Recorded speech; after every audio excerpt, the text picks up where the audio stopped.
Testing.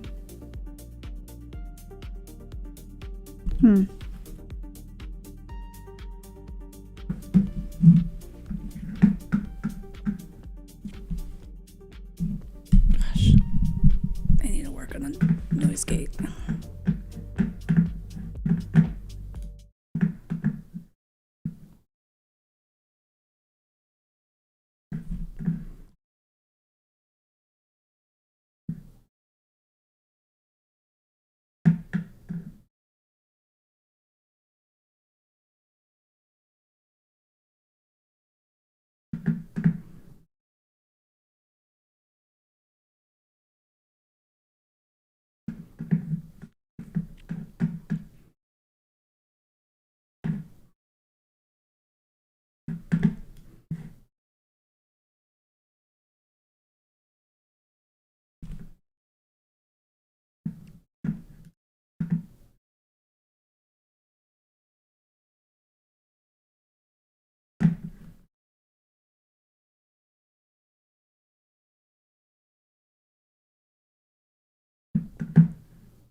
Motherfucker.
Hi, I'm not sure yet.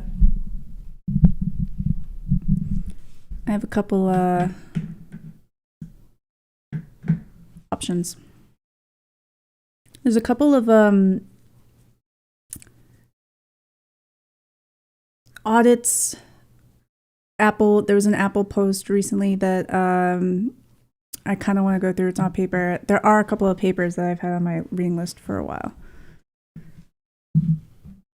So depending on who shows up might help narrow them down.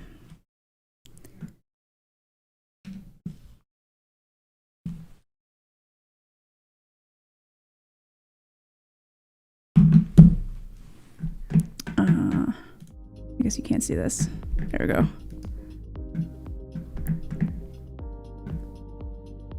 What am I doing? What am I doing? Oh, I'm trying to tweak my noise settings a little bit.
There we go.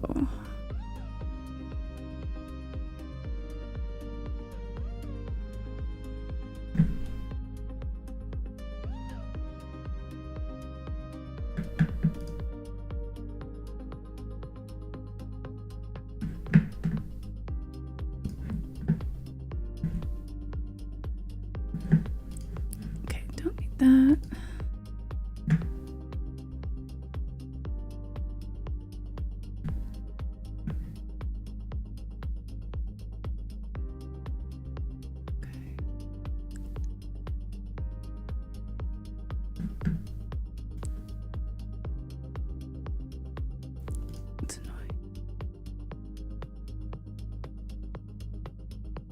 Hey, there we go. Yes, make that smaller.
Hello. He seems to be stabilizing. We saw him today. He's eating. His weight's gone up. We'll see him tomorrow. We're hoping he's on antibiotics and we're hoping they're kicking in and helping whatever is kicking the crap out of him. Hopefully in the next few days. boy. Everyone loves him.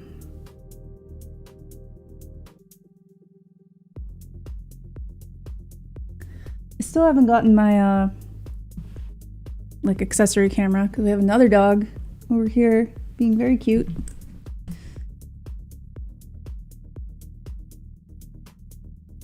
I'm trying to like should do this another time.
Okay.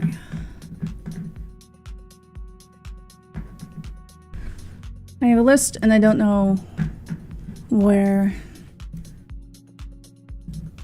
that goes to. I've forgotten.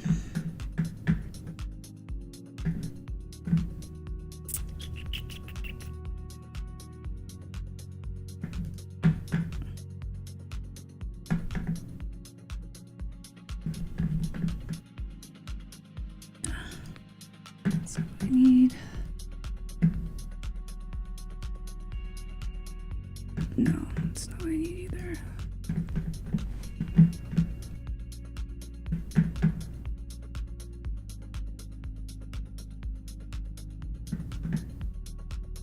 Great, okay.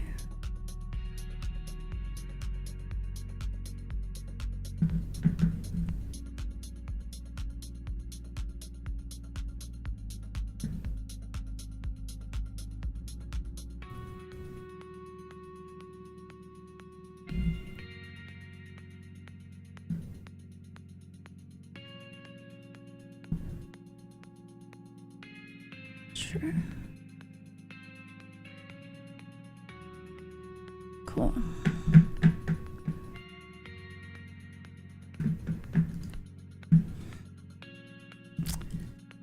I might cover this because I've been wanting to knock this out for a while.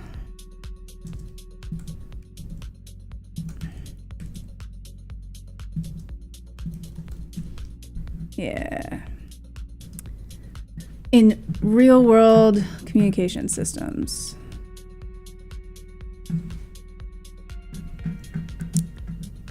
Let's see.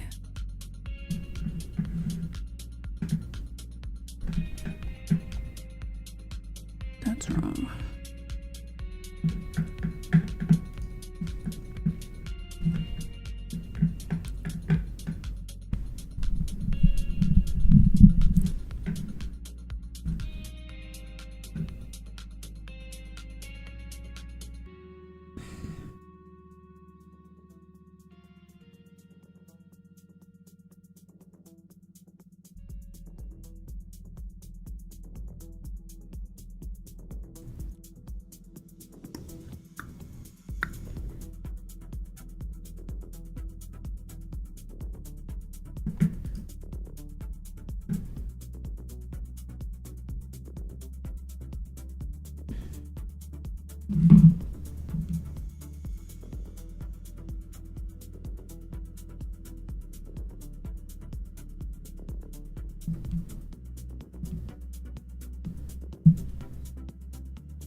Let's see.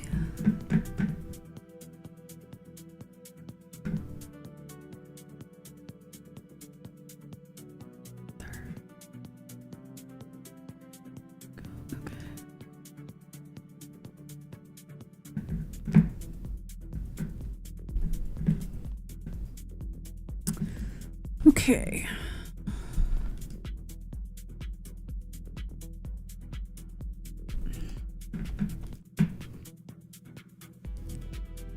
So this is fun because all these ratcheting messaging systems, end-to-end encrypted ratcheting systems, so Signal introduced the double ratchet.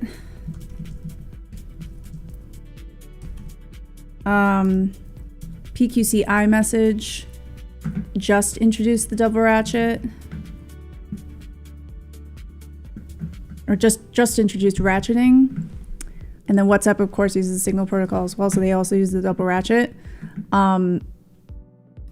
Theoretically supports this notion of post-compromise security, so that when you're sending messages back and forth, you've done an initial key establishment. So in Signal, you have a triple Diffie-Hellman, or for the latest deployed version, the Messenger, they have post-quantum triple Diffie-Hellman, so they have some extra post-quantum stuff in there as well.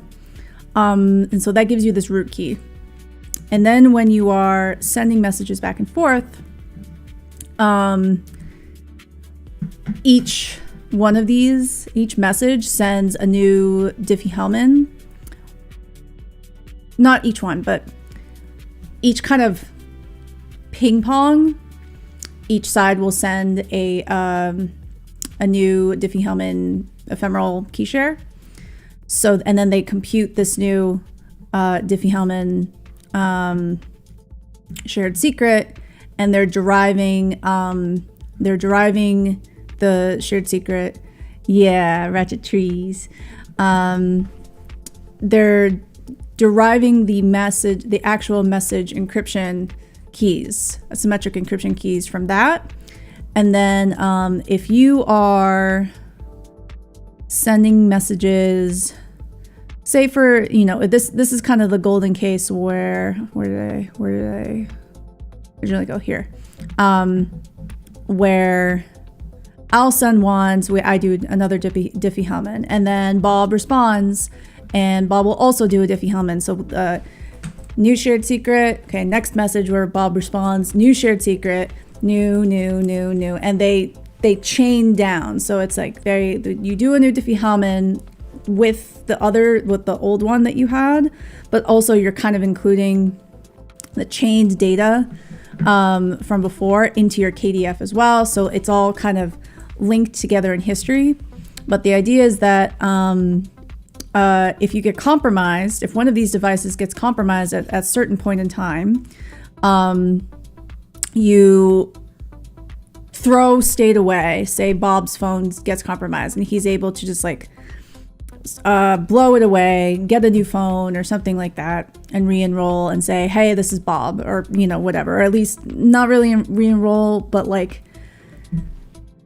the memory got exposed or something like that. Like someone at some border said, give me your phone, and they exposed it, and they took a copy of it, and you had to that was all exposed to an adversary, and you have to say okay, sorry, just FYI, my phone got flashed, let's continue our conversation or whatever. So the adversary has key material, but if you continue doing this back and forth, eventually you heal the adversary who had access to that secret key material at one point in time back in the session.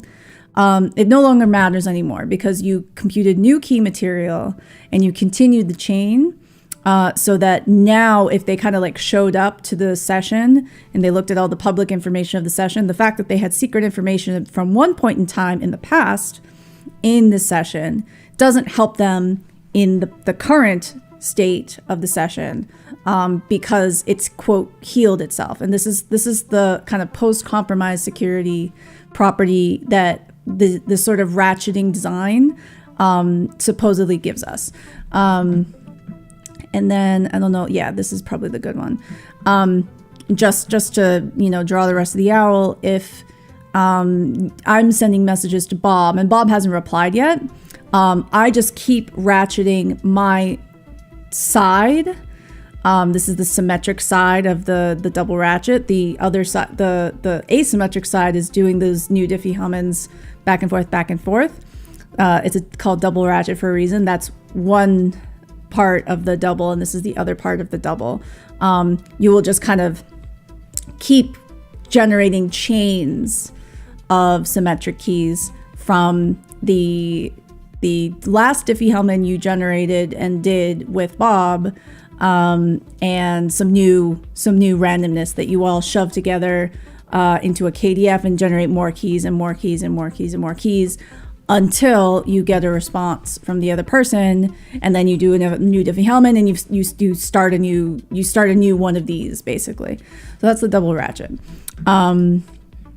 But you may notice that if you kind of get into the nitty-gritty of this protocol in practice, it starts to get kind of complicated.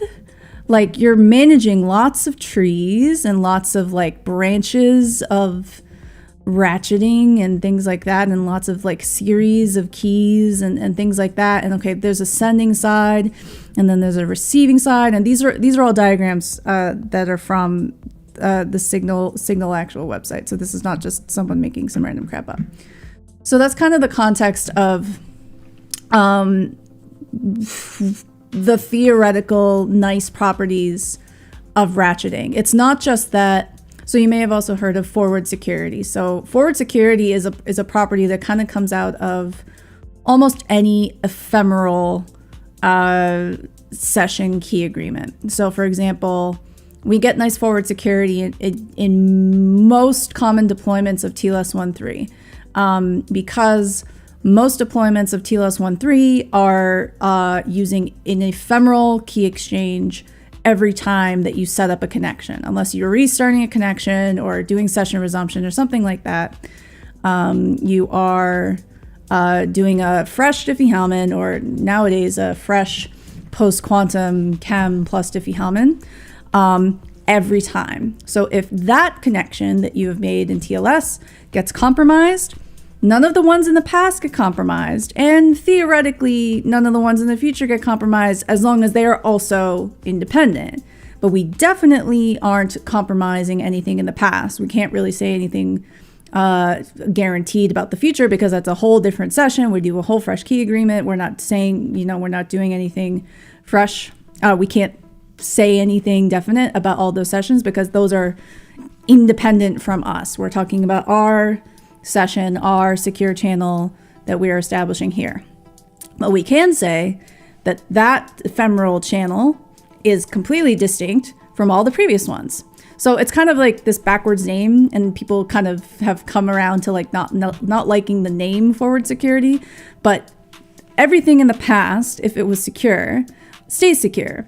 Only the session that got compromised gets compromised. It doesn't say everything in the past, if it was secure and remains uncompromised, remains uncompromised. Post-compromise security is supposed to be the thing after that, which is like, for these ratcheting systems that continue after some compromise of secret key material or session material, it will self-heal if you continue the ratchet and like the adversary is kicked out or something like that. They don't continue to stay present and continue to expose and compromise secret key material. If they are still there and they keep compromising the new things, they keep compromising those. But as soon as they're gone, If you continue and everything is honest and all the things that need to stay secret, it's supposed to self-heal. So that's what post-compromise security is supposed to actually give you. And I think this is basically a result that says, that's all well and good when you have a very pretty, not really dealing with the grotty, real world things that we have to contend with when you're managing something like Signal or WhatsApp or maybe iMessage or other. I don't know if this gets into things like MLS, but I have a feeling it will also affect like continuous group key agreement systems like MLS, but we'll see. It gets harder. So anyway, okay. Cool, smart people. Probably gonna see some Tamarin in here because they use a lot of Tamarin.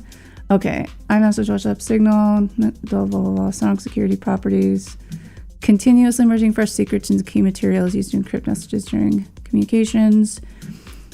Post-compromise security. I hope we see some nice diagrams because these are all actually usually for protocols, and I don't know if they have nice game type definitions, so I'll see if they have them. Excuse me.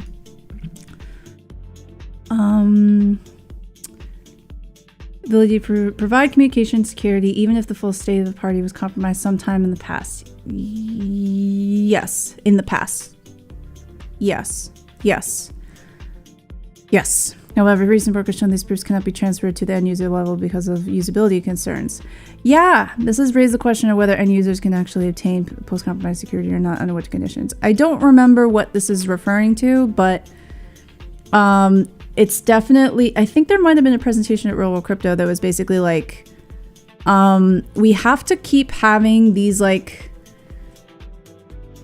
we have to juggle multiple sessions going on to make availability happen, to make the like messaging part and delivery part of the messenger like reliable. I think that's what that's in reference to. Here we show and formally prove the communication systems that need to be resilient against certain types of state loss, which in current practice fundamentally cannot achieve full post-compromise security for end users. Whereas previous work showed that the Signal Messenger did not achieve this with its current session management layer, where isolate the exact conditions that cause this failure and show why this cannot be simply solved in communication systems by implementing different session management layer or an entirely different protocol. Oh, frig off. Let's see if I can kick.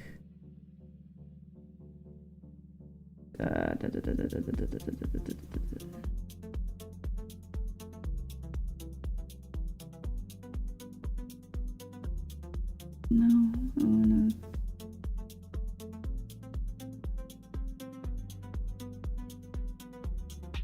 Thank you, Strad.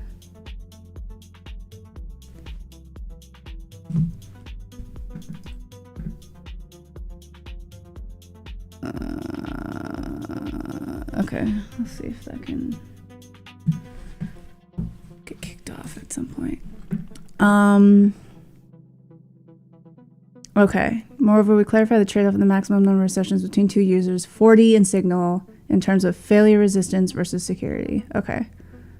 Results have direct consequences for the design of future secure communication systems can motivate the simplification of redundant mechanisms, or let's see if I'll make this bigger. It doesn't look. Yeah. Oh, shoot.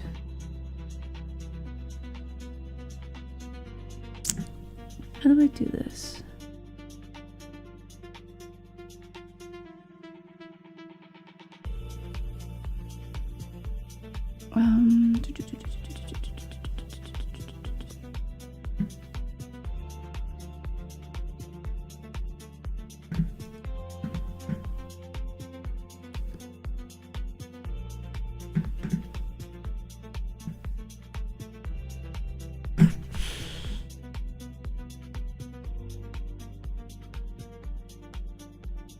No.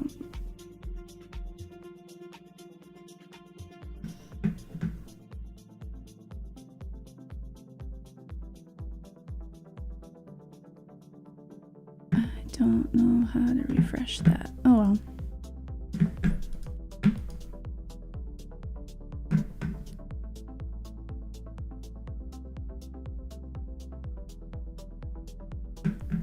Okay.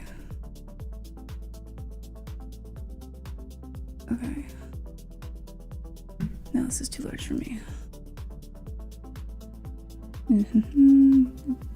Entire state of device is compromised at some point in the adversary. Future communication is still maintain meaningful security properties, especially against the adversary. Continuously merging fresh secrets into the keys used for message encryption in such a way that the adversary is passive for a short time, becomes locked out. The communication is again effectively healing the communication. Yes. iMessage. So the iMessage one was only introduced recently. Yeah, Google Messages uses. Do they use MLS? I forget what. I think Element uses a version of Signal. Intricate mechanisms is one such a continuous merging of fresh secrets. Canonical mechanisms introduced by Signal called double ratchet. And yes, especially the asymmetric ratchet. In their literature, double ratchet and related mechanisms have been studied extensively. Look at how extensively.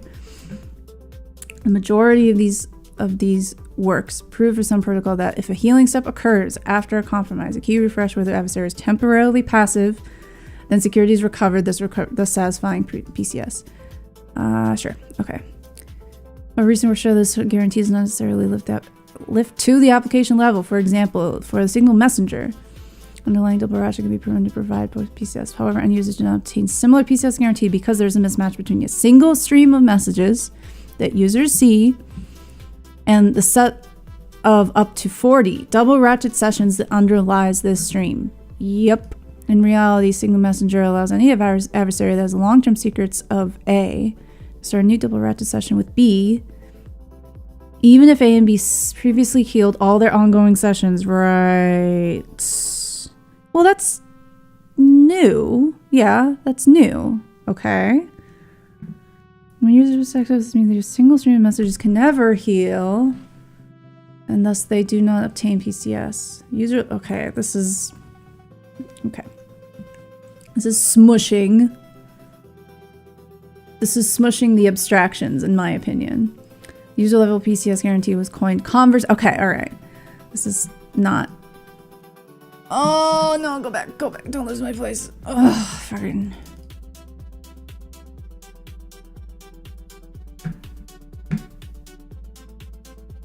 There.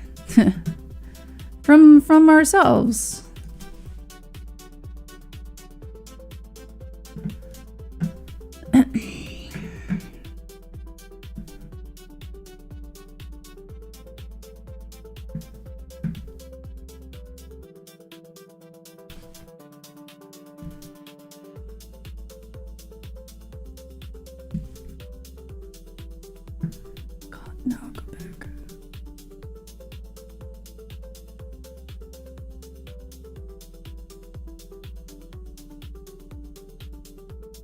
Yeah.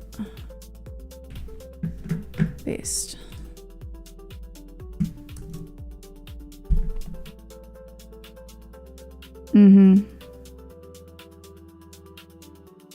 Okay.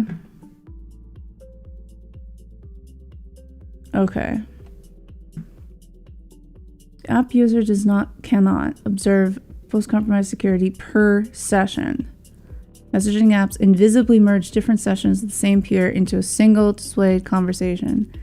This is also ultimately the reason why why PCS properties proven for DR, I don't know what DR is, do not seem to hold at the session handling layer. Okay. Instead, the session handling layer or higher, we need to use a different technical definition of PCS. Okay, fine. That considers the conversation between two agents instead of sessions. Yeah. And that includes, I mean, Signal, the service already abstracts over the different devices because they're the same agent, even if you have your phone and your desktop and, you know, several phones, several devices.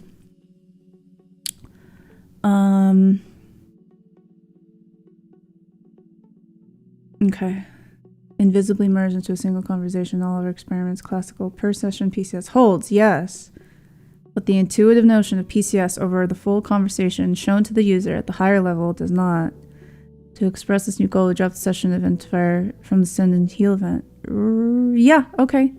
If there's any healing phase during the conversation that is over any of the involved sessions, then any message sent afterwards should be secret unless there is a new compromise. This deals with okay, all right.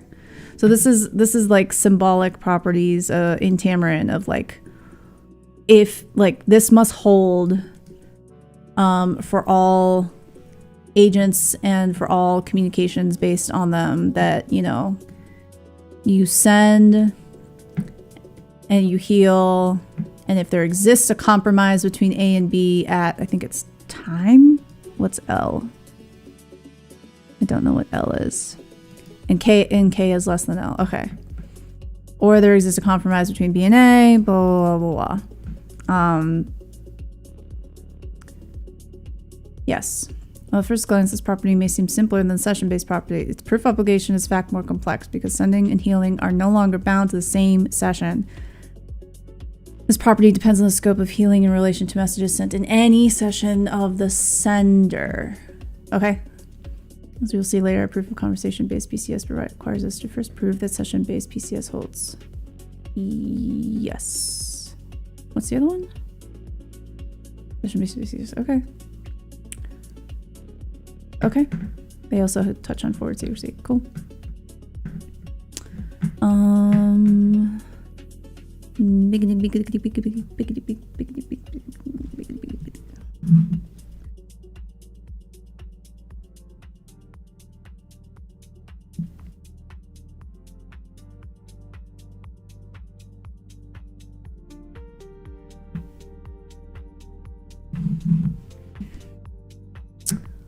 Okay, so that was that. Okay. Post-compromise security failure is not caused by bug in Signal, but is a design choice by its designers for a number of reasons. An end user might lose parts of their latest local state. Yep. Like when I ported to a new device, it would usually the porting, the fancy secure porting that Signal has now works seamlessly, and this one did not, and I don't know why. And I lost stuff. I had to like re-enroll and re-prove myself, and it was weird. To enable such a user to communicate with their partners, Signal Messengers allows the creation of a new double ratchet session. As a side effect, an adversary may exploit this possibility to start a new session without knowing the latest local state, thereby undoing any positive effects from healing.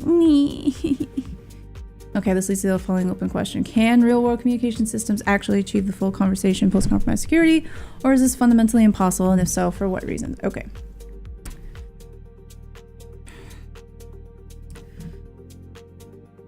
We solve the question, and we show that communication systems that need to be resilient against certain types of state loss fundamentally cannot achieve full conversation-based post-compromise security results while probably still maintaining session level.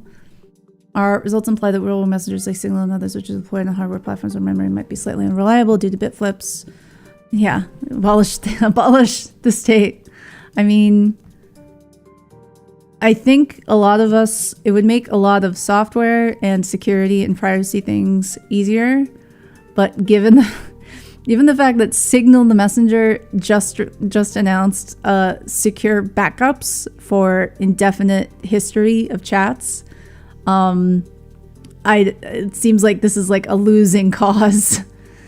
Sadly, users like remembering things. Like I forget what we have. It's not a year.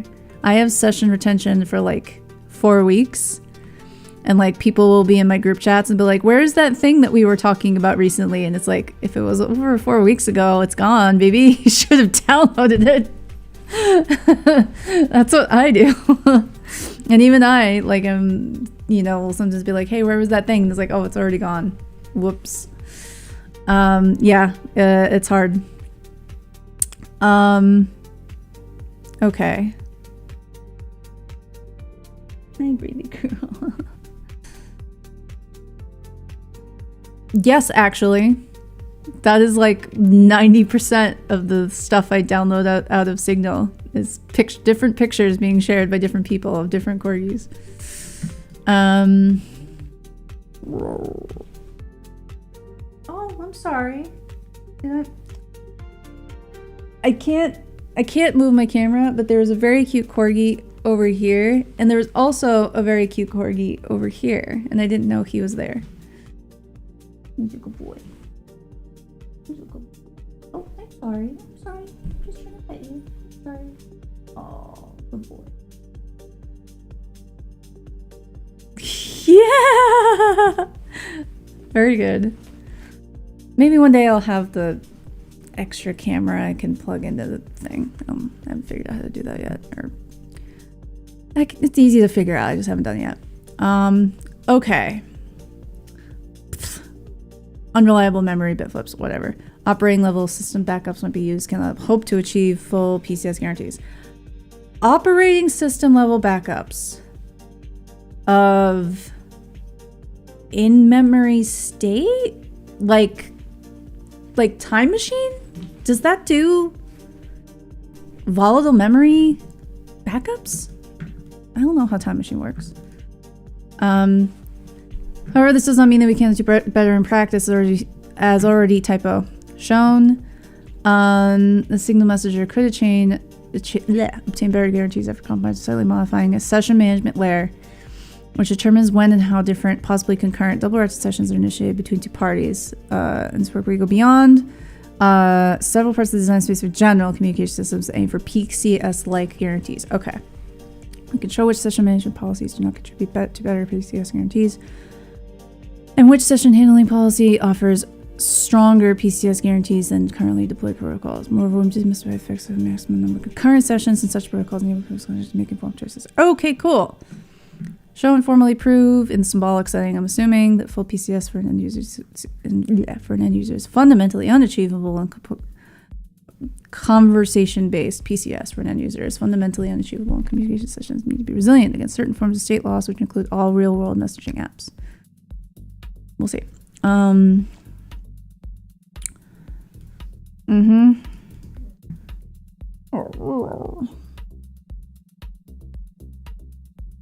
Okay. We want to highlight that our results also apply to continuous group agreement. Yay! But do not generalize to structurally different approaches for group solution, e.g. synergies. Okay. Cool. We'll get to that. Yes, we proved these things with Tamarin. Clever choices for abstractions of a formal model of an abstract communication system. Cool. All right. Oh, nice. Okay, so page 3. Nice.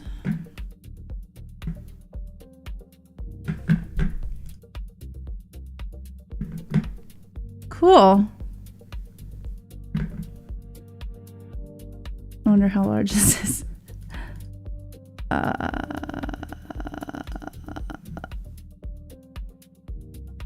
Emote theme, corgi, chicken helmet, or animals uses cryptography. Yeah. All of the above?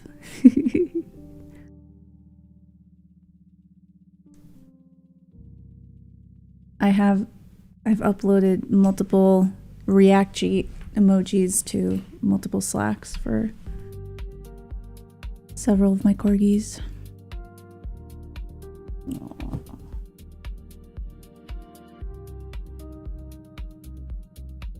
Wow, that's big.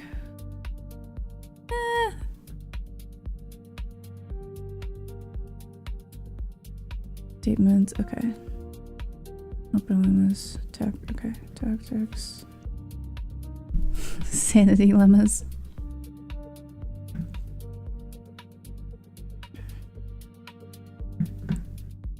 Okay. 3. And let's see if I can get through this in 40 minutes before I crash. I get through the most of it. Okay.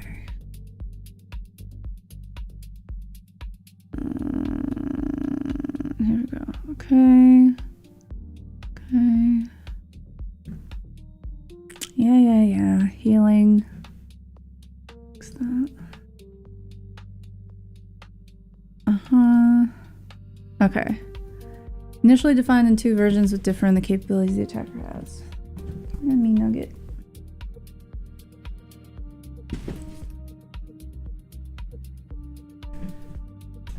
Weak post-compromise security, the attacker only has access to long-term secrets during the compromise period. Yes. And full PCS, where the attacker learns the long-term secrets of the victim. Oh, okay. So, okay, sure. Temporary versus forever.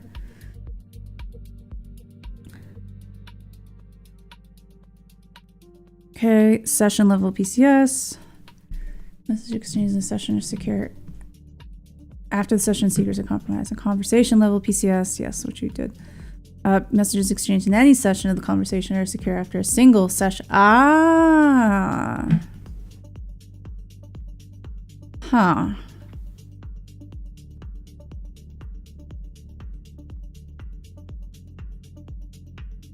Well, that seems a bit of a tautology. If you've compromised a session, any session, then any session of the conversation is no longer true. But okay.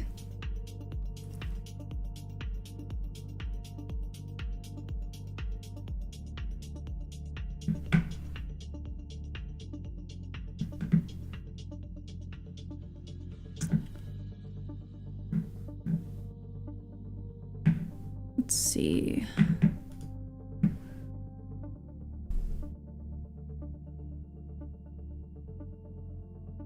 Routine defines PCS as a single session specific metric to enable comparison of the achieved security. Yeah.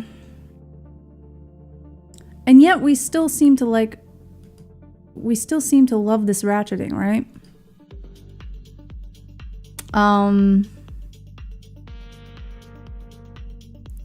It does slice and dice everything kind of nicely, you know? Okay. Yep, triple Diffie-Hellman. We went over this. Yes, a chain of keys updated. Interesting. Okay.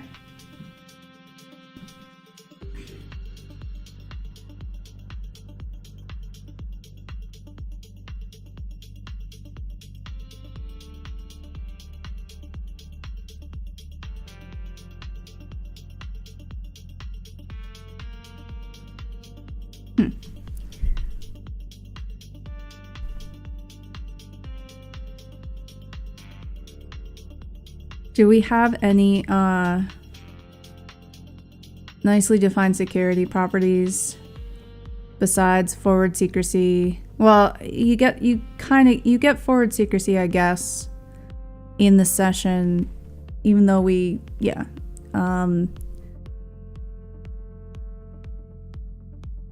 so I guess it's sort of within session, and I guess within conversation, forward secrecy instead of post-compromise security that we get, which is still valuable, I guess. The intricate mechanism aims to achieve forward secrecy and post-compromise security for users. Okay. Yeah, Matrix, Mega Ohm, triple Diffie-Hellman, and double row rat shit. Okay. And then that's used to send relevant information for establishing a Mega Ohm channel. And then to actually encrypt messages and to move the state of the user forward, the pros use Mega Ohm rat shit. What? User maintain 2 unidirectional channels sessions, one for sending and one for receiving. Yeah, I forgot about that. That's interesting. Protocol provides weak forward security and aims to achieve some version of PCS by rotating its sessions. Huh. Yeah. iMessage PQ3, messaging layer security, Proteus, implementation of Signal protocol. Okay. Some basic security guarantees of communication protocols include authentication, confidentiality, and integrity. Strong guarantees refer to how the communication protocols react in case of a compromise. Forward security, post-compromise security, other properties related to protocol releasing messages. Yes. Immediate decryption. Messages are decrypted upon being received and placed in their correct order in the conversation. Yep. And message loss resilience, where future messages can still be decrypted even if some messages are lost by the network. Yeah. Because...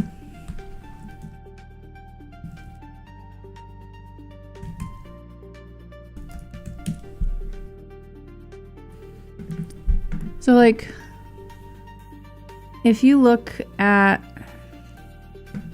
even this, I just want to pull directly from the,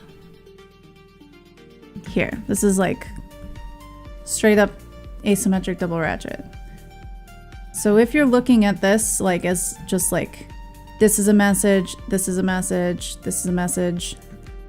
Yo, Bradley Smith. If you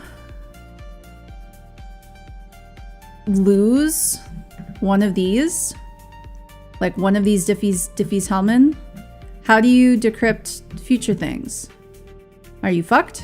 Like, do you have to just start a new session because you lost one of the keys, one of the messages, or something like that? Like, either because, for reasons, just like corruption, interference, like whatever. For some, like, either completely innocuous, you know, computer broke, you know, technology broke reasons, cosmic ray bit flips, I don't know. Like, what do you do? And so that's kind of speaking, that's what this message loss resilience speaks to. And like, this is one of the motivating factors of like, what do you mean there's like 40 or more parallel sessions between Alice and Bob? Because of reasons like that, of like, how do you handle message loss in a cryptographic protocol that looks like this, that like in theory won't let you decrypt future messages if you lose a message in the chain. Like, what do you do about that? There's a class of adversary that has temporary access to a single app's memory via compromising the app itself, but doesn't have device level access. Probably more common a decade ago than today. Yeah. And again, escalation to device level access was also easier a decade ago. Yeah.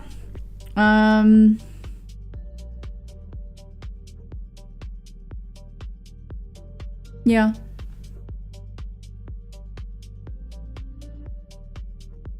Okay. Concurrent sessions. Due to their inherently concurrent nature, communication systems allow for many concurrent sessions between their end users, even between a single pair of end users, typically called sessions. In practice, communication systems manage these sessions through so-called session management layer, which is in charge of the creation, storage, updating, deletion of them. I think this is, yeah, Sesame. This is the thing that Signal the service uses.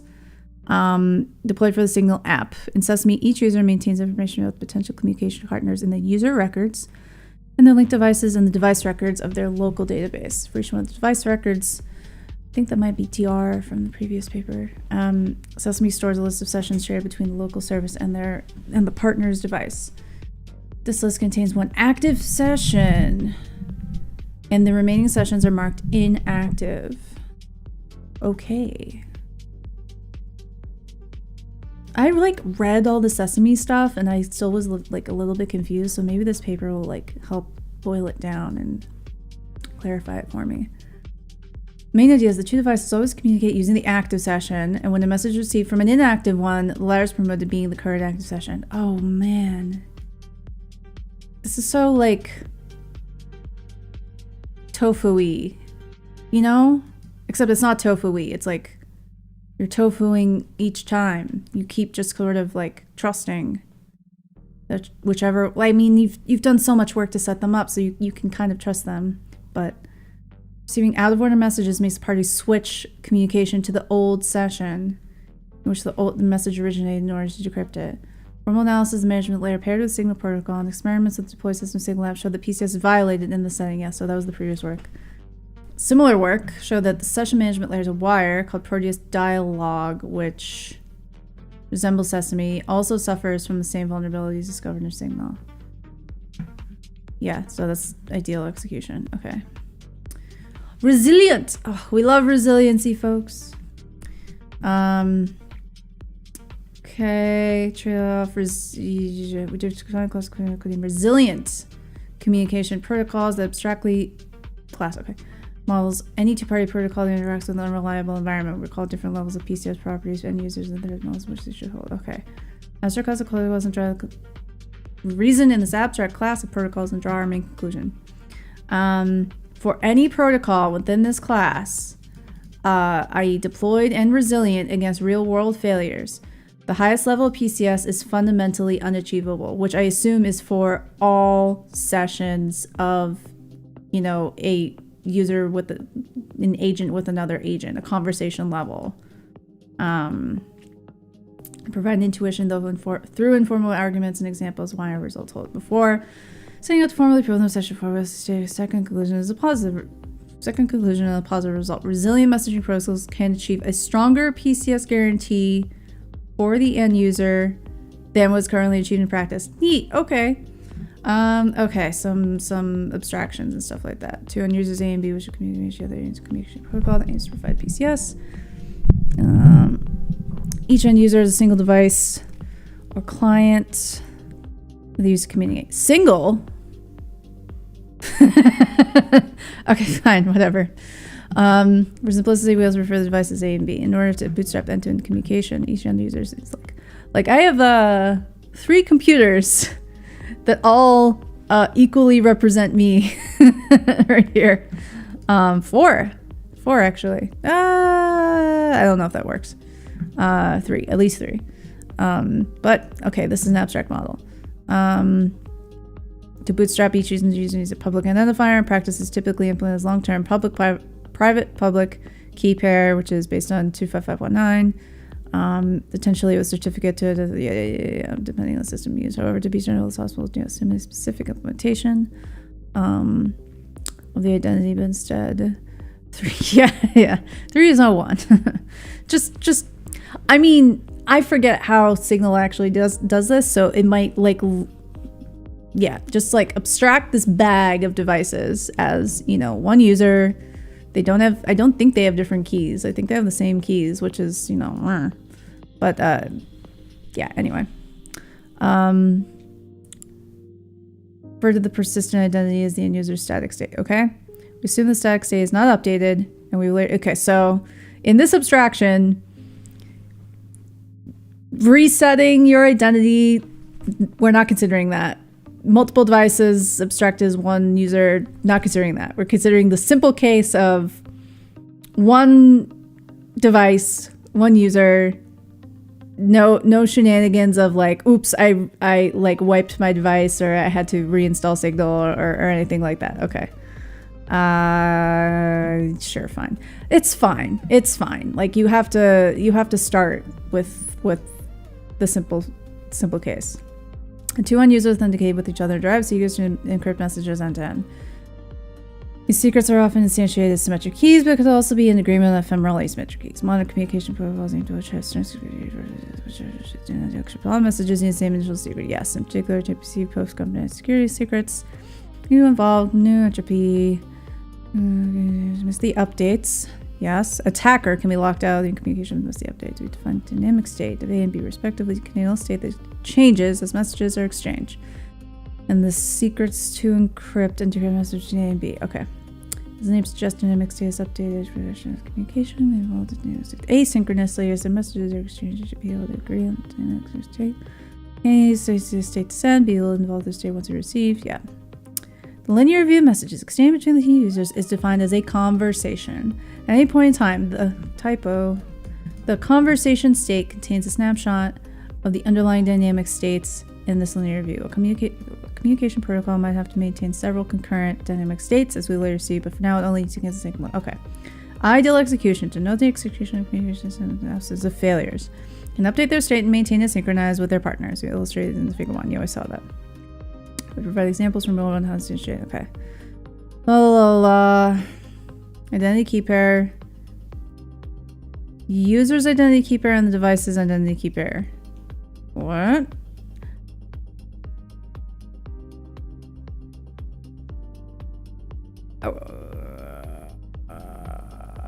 Interesting.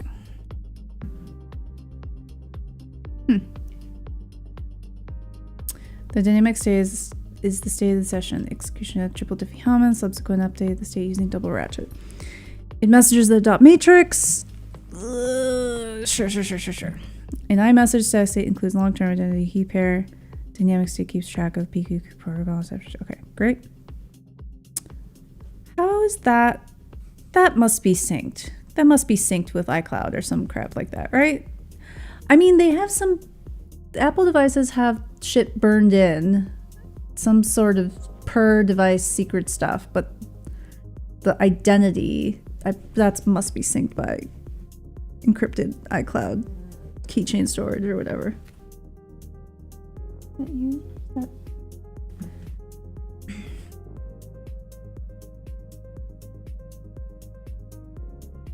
Okay. Are you woofing? Okay, an ideal execution A and B start a conversation of shared dynamic state and update it in lockstep. They can always synchronize. However, during the lifespan, and usually can become desynchronized, yes. In general, events that disturb or destroy state can be very fine-grained, such as a single bit flip. To establish new general results, we over-approximate all possible types of state loss into two categories: loss of dynamic state and loss of static state. Okay, loss of all states then models a combination of two. Grr. What?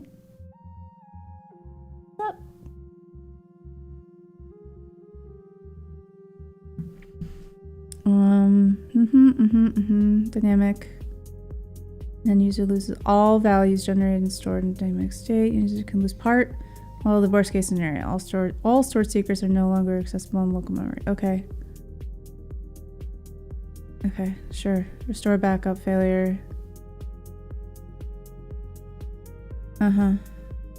Hardware failure, sure, whatever. What? What's up, sweetie?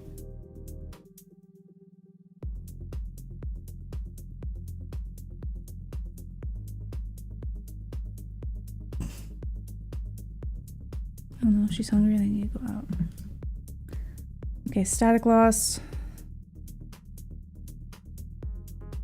End user loses static state, null dynamic state related to it. So, okay, this is everything. Yeah, lost device. Okay, sure. Okay. Assume A loses their state, A and B can no longer communicate with each other since dynamic state secrets are lost. For A, and they cannot encrypt, so this is just simply B cannot be decrypted and app maintains a single dynamic state per session. Therefore, no resynchronization is possible. An app is to implement the described protocol, and user would be locked out of the conversation every time there's a desync. Yes. App is rendered and usable even during expected operations such as dynamic state loss. Same arguments can be applied to static state loss. Okay.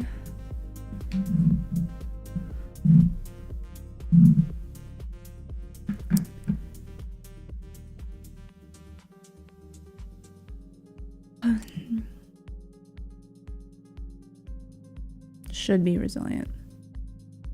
Okay, if they are resilient against dynamic and static state loss, they're defined as resilient communication protocols. What's up? What's up? All right, I'm gonna take them outside. Hold on. I'm sorry. I'll be right back. Come on.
Surprise, Corgi. He's so big now. 10 months. Yeah.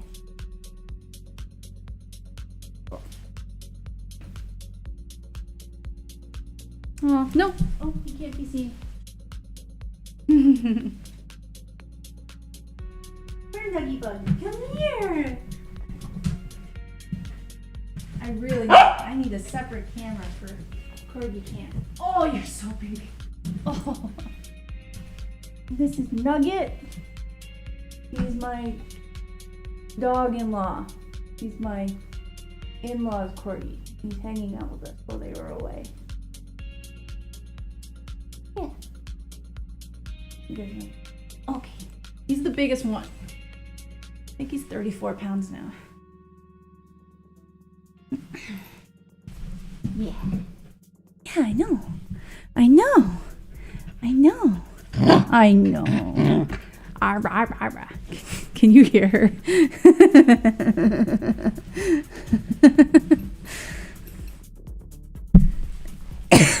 Okay. She's a little demon. There is no ball under there, I promise you. All right. Protocol demon. I'm sorry. A protocol demon. Protocol deployed in the robot should be resilient and is dynamic. It's static state loss. Call them resilient. Okay. After every dynamic state loss, Honest end user is able to continue the communication. Okay. Yeah. Okay. Oh, you're angel. You're so cute. After every static state loss, an honest end user is able to continue the communication, send and receive messages. How?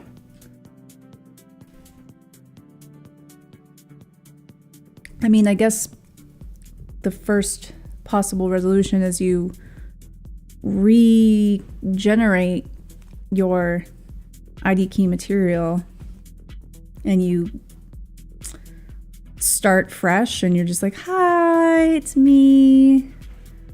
I don't know.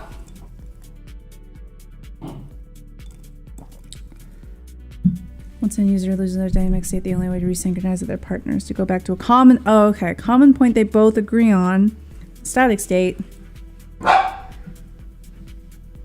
You know each other's static state, and from that point they can negotiate new secrets and continue the conversation. In practice, the amounts to A and B executing new key exchange to authenticate their identities, computer new shared dynamic state. To achieve this, conversation allows for multiple dynamic states as shown in figure 2. Okay.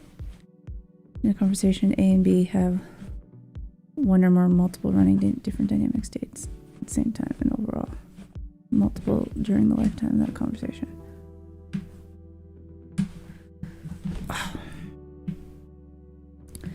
After losing static state, end users recover their identity, re-authenticate, or log into their account. Identity can be restored via local backup. Ooh. A third party the user has access to, or recovery mechanism. Re-authentication requires out-of-band channel. Yeah. Rotating static state. Static state could be restored by rotating the identity. Yes.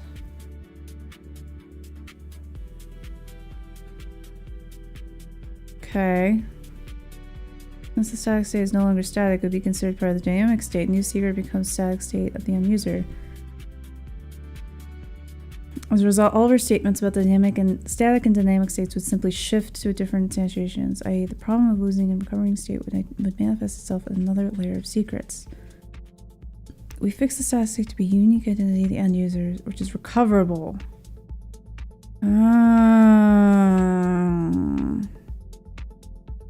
How does this work with Signal? They kind of treat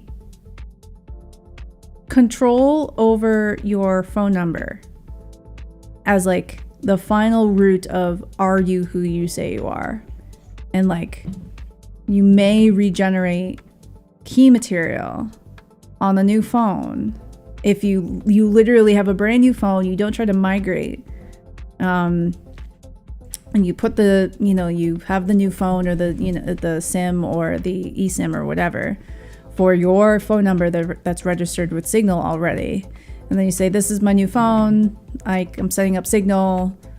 Kick out the old one. This is my new one. They let you do that. You know, everyone gets notified that you have different keys now, and you have to you know, whatever, attest to them, and, you know, check those fingerprints and shit like that. But they do let you do that. So that kind of is almost the equivalent, but not quite according to their models. Okay. Threat model. We consider an attacker that can dynamically compromise any user at any time. 2 types. Dynamic state and static state. I think she lost the ball under the table. I'm not gonna go get it. I know Nuggy Bug. He's ball obsessed. When the attacker compromises static and dynamic state, we refer to as full compromise. We consider the attacker active and interferes with the protocol. Okay. There's an additional consideration. Oh yeah, injecting their own messages with protocol. Okay. Please also briefly mention the passive attacker does not interact with the system and instead records the traffic and tries to decrypt it later. Yeah. Okay.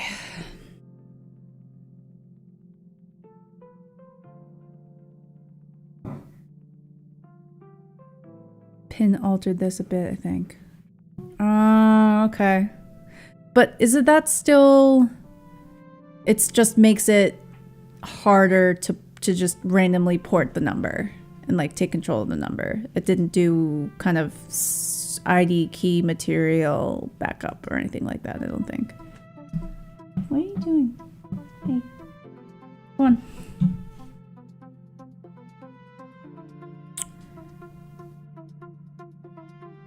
Okay.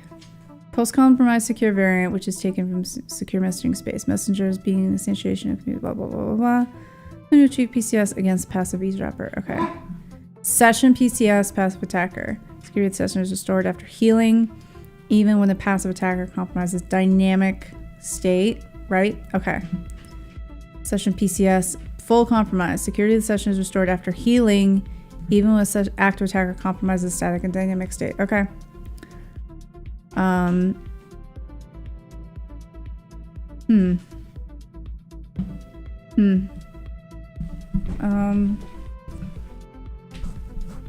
Hold on. Okay.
You guys stay cool.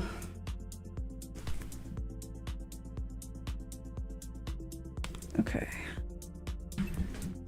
Now, conversation is all of them. Conversation of 2 end users can have multiple dynamic states.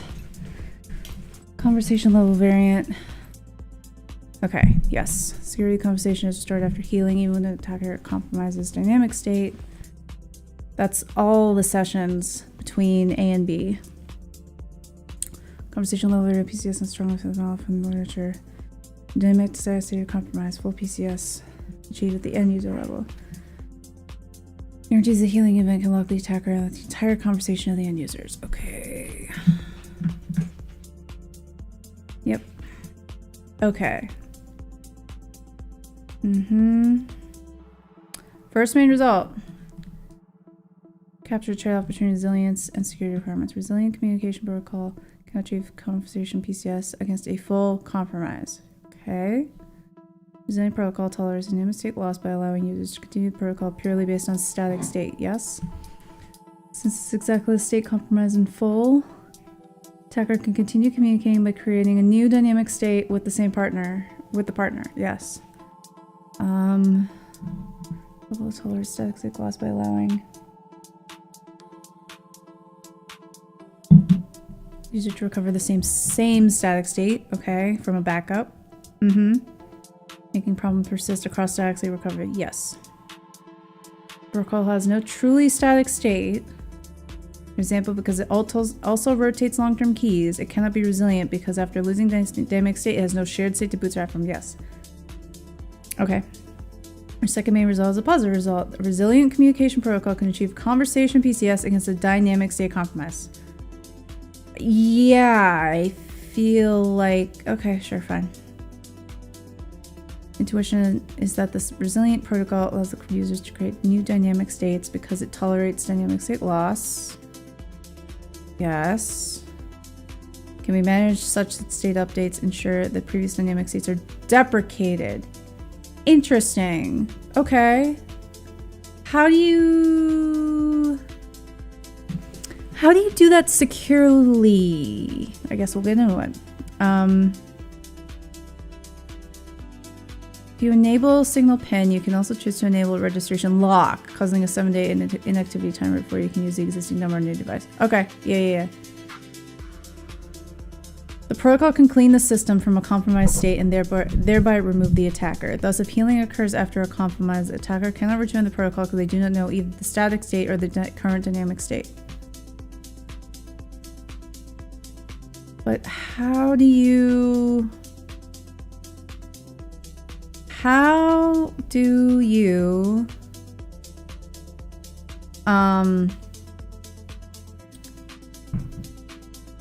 allows users to create new dynamic states?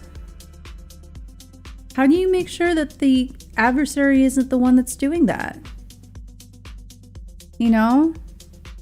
The adversary isn't the one that's hopping in, creating a new session, deprecating the old sessions, and being like, haha, you are kicked out of all of your actual old sessions and it's just me here. Oh, so, okay, the fucking answer is they are trying to eavesdrop on you. They don't want to kick you out. They want you to keep talking. So, okay, all right. Okay. At first glance, the results seem to contradict known results from the literature. Differences in the existing work PCS only consider a single session setting. Yep, but does not consider resilient communications. When two parties desynchronize, there is no mechanism guarantee for any later communications. Indeed, existing solutions do not provide PCS after desynchronization. The results only hold for single sessions that do not synchronize and do not carry over the real-world multi-session deployments. 22 proposed authenticated continuous key agreement protocol. They can detect and prevent attacks from an active man-in-the-middle. By treating single protocols as a continuous key agreement, they can provide an add-on to achieve strong property in a protocol. However, when the protocol is deployed, e.g. in Signal app, there is no longer a single long-lived running session at the user level. In reality, parties are allowed to start multiple sessions. The result, the active man-in-the-middle attacker is not detected or prevented at the user level because of the following behavior. Attacker compromises the identity key. The honest parties heal. Attacker starts parallel session with the partner. Yeah, okay. Okay. Observations have implications of group-based protocols such as MLS. Desynchronized users can rejoin the group. The rejoining requires the static state of the user. Full PCS property is violated by the obvious attack of the adversary rejoining instead of the compromised party. Since the latter can suffer from a dynamic state loss, they cannot tell if they've impersonated. Yep. Yes, that's the continuous group key agreement setting. Adversaries know about stakeholders. Yeah.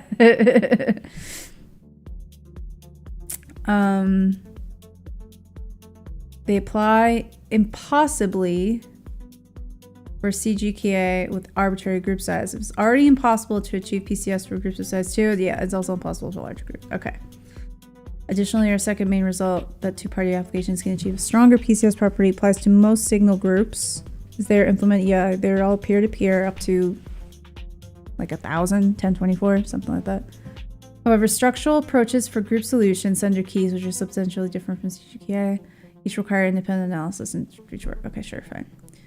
Group messaging also considers single session guarantees. Yeah. Interoperability of secure messaging does not consider PCS within user privacy single session. Yep. Matrix does not achieve full PCS. The recommendation to how to enable it is to periodically start a new session with maximum number at least 4 sessions per device. Interesting. This recommendation leads to worse PCS guarantees because it introduces more opportunities for the adversary to violate PCS. Yes. Essentially, the apps from example 1, including Matrix, allow the following behavior. The static state of A is compromised. A heals. The attacker starts a new session from the compromised state and injects new messages. Yep. There's a single app in particular. This is previously shown experimentally.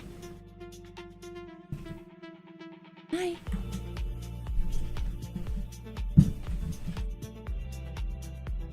You being good? Okay. Okay. Formal model, communication protocol, achieves PCS with the goal of to prove our impossibility results. I need to move my armor. Hi. Hi, kitty. I make you hungry.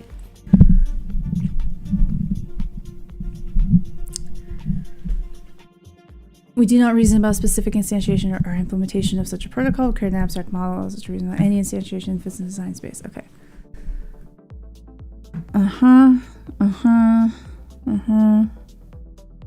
Okay, base model.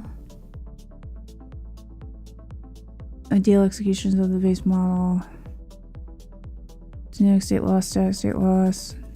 Non-resilient, dynamic static.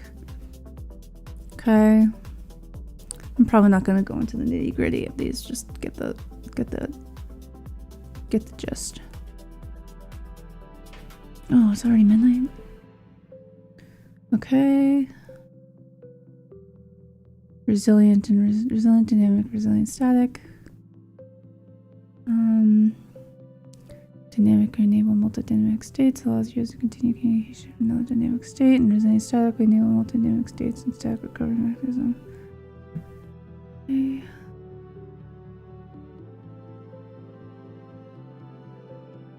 Both models no longer provide PCS. Yeah, showcase via attack traces. Yep.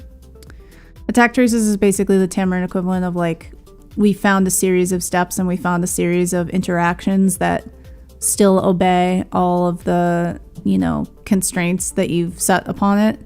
But make the, you know, let's see. Make, is this right?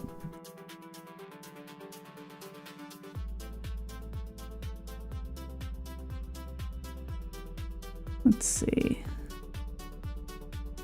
These are all the rules of like what the state, like transitions can be.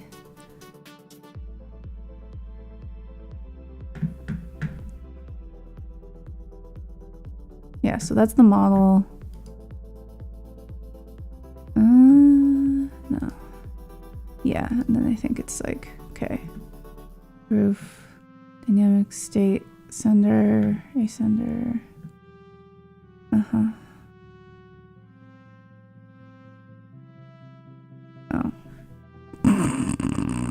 Oh.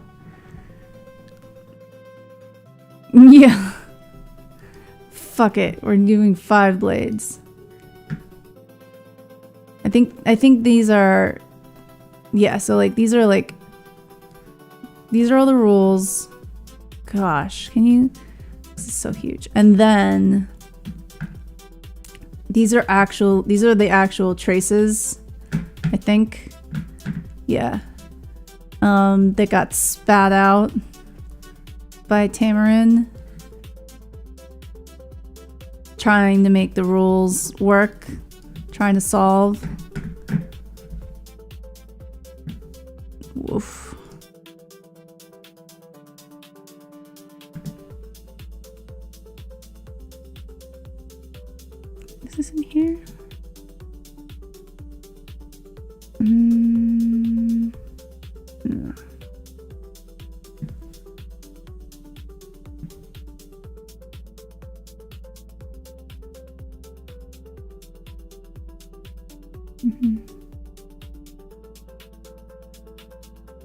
Uh-huh. So like, here's an example.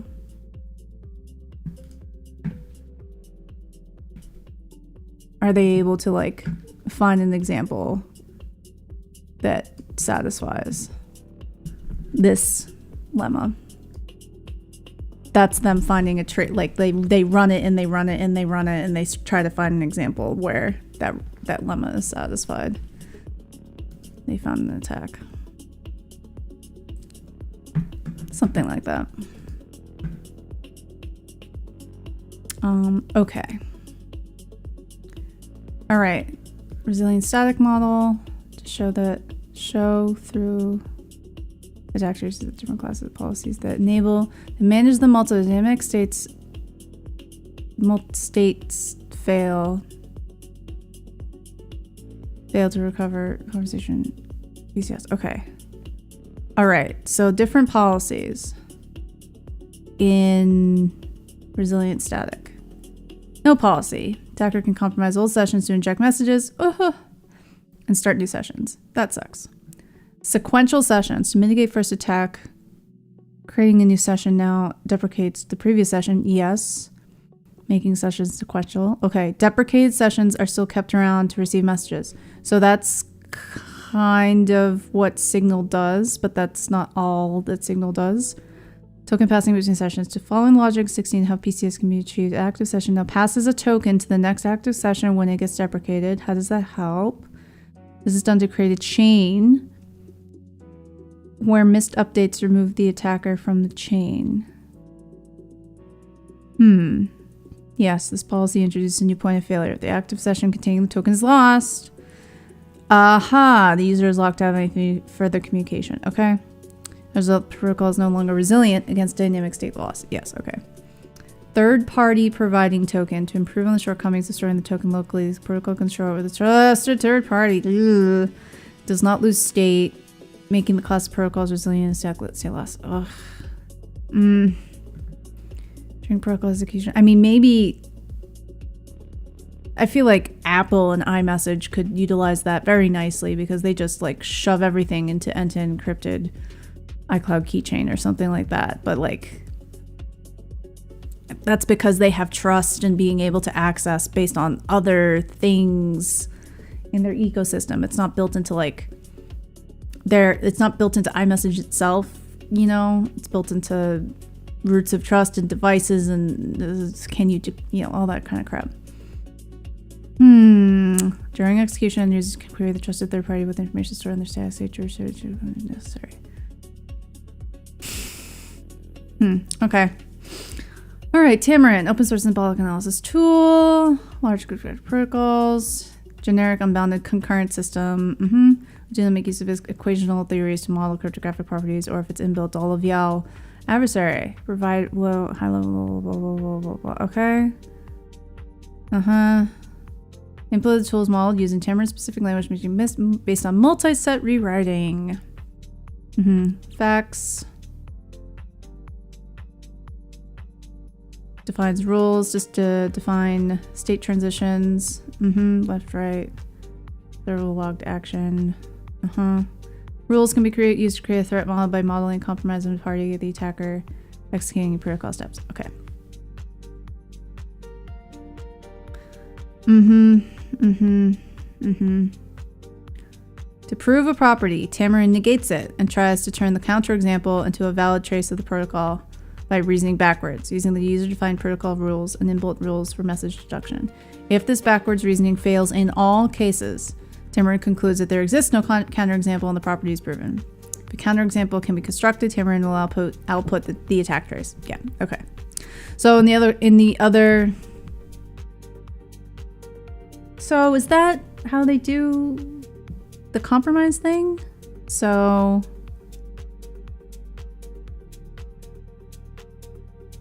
maybe to do the undecidability of the problem, running out of memory or time is unavoidable and always possible. Yep. Do they have any like benchmarks of like what the system parameters they needed to run these models on? Probably not. No. Oh. No, a different M4. Not the Apple processor M4. A different is a language preprocessor. It's kind of silly. Okay. 44 seconds. Actually, that's not bad. 300 seconds, 309 seconds. That's not bad at all. Excuse me. 32 gigs of RAM. Excuse me. I'm sorry. I just sneezed on Nugget. I'm sorry, Nugget. I just sneezed on the little chicken nugget. That's not bad at all. Okay. I take it back. That's quite nice for Tamarin.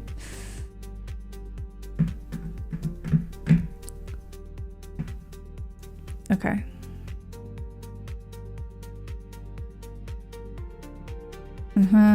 User can expect posture boost, manually gun the tool, custom heuristics for very proof search. Intermediate lemmas and variants Tamarin can use to prove more complex statements. Cool. All right.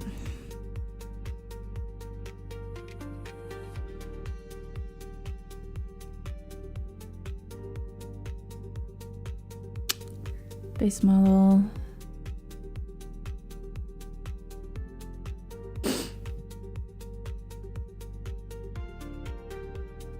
An unbounded number of users communicate with each other in pairs of 2. Each of these end users possesses a single device. Sure. Bootstrap. Uh-huh. Uh-huh. Uh-huh. Uh-huh. Yep, sure. Sure.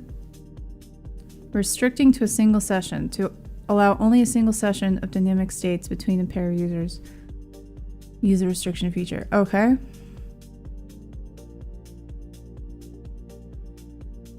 Okay. Regressing. Establish the conversation. Act as sender and receiver. Yes. On a step. Yes. They just update state. Okay. Threat model.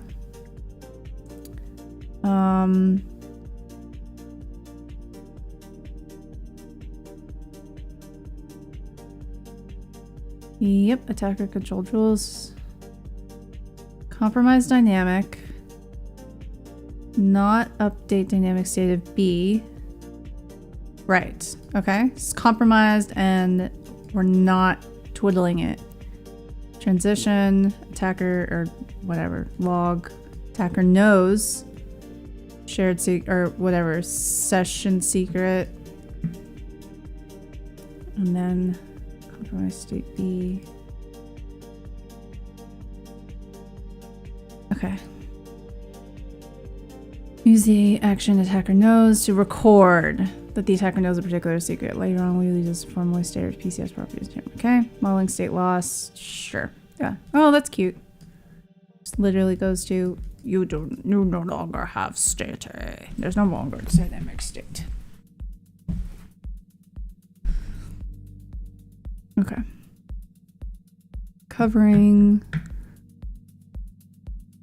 all of them, and there was static state loss or on a step. Interesting.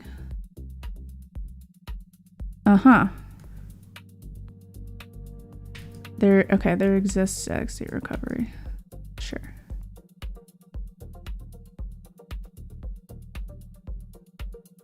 Okay.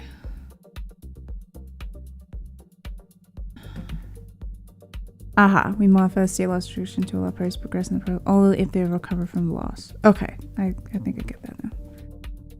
Policies. No policies, sequential sessions. Okay, sure. I just believe you. Okay. Non-resilience. We show two systems that achieve PCS but are not resilient against state loss. The loss of dynamic and static state. Okay, so if there's dynamic state loss of A, then for any, there does not exist session on the other side. and you can have an honest step on J's part. Okay. You can't recover. You can't continue. You can't actually recover. Because after dynamics.loss A, the user cannot do a communication step on step A. So it's for any session they share with user ID B. Yes. Using the single dynamic state shared between UID A and UID B without a recovery mechanism locks the user out of further communication. Yep, makes sense. And this is, yeah, non-resilient static.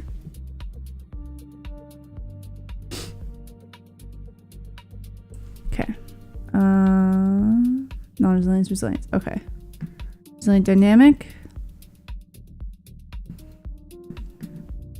There exists all these properties, and we have dynamic state loss of A for 1 or whatever at I, and we do have an on step A with the other side with user ID 2. Okay. Yep, that's step J. J is greater than I. Cool. Potentially in a different session after they previously suffered from dynamic state loss A. Yep. Model is no longer restricted to a single session between end user pairs. Okay.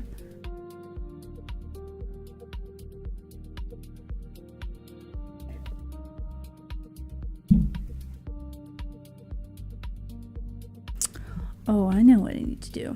I need to be able to... I need a USB cable, and I need to plug in spare camera I have, and I can just put on a little stand and point it at different Corgis. That's what I need to do.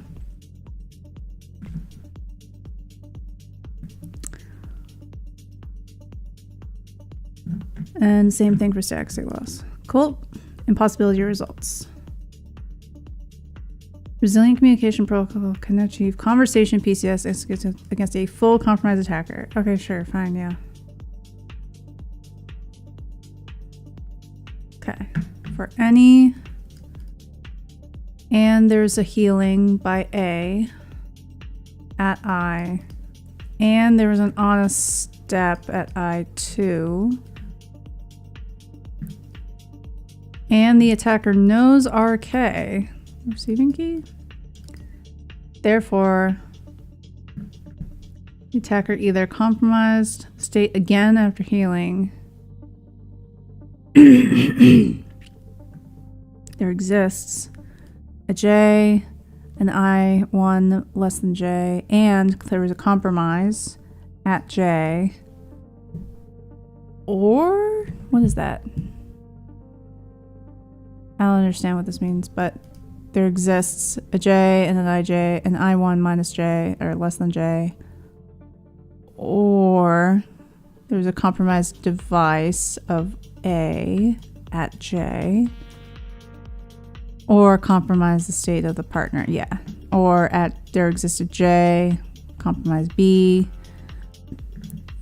compromised device. Okay, yeah, okay.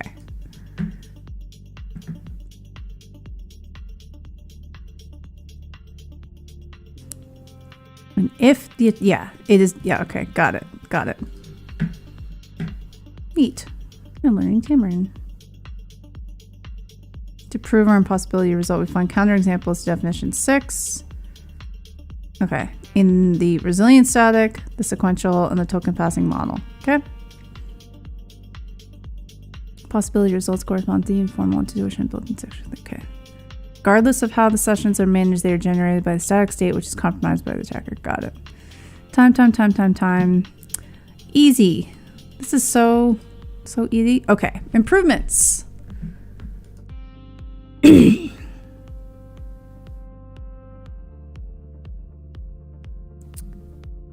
Describe the solution recommended for improving session handling later than we model policy in the resilient protocol. Model and formally prove PCS, thus reducing the attack space in case of dynamic state compromise. Okay. Generalized policy for all resilient communication systems that aim to improve their post-compromise security guarantees based on policies from both the literature and deployment. Okay. Basic functionalities of our system based on the Sesame algorithm.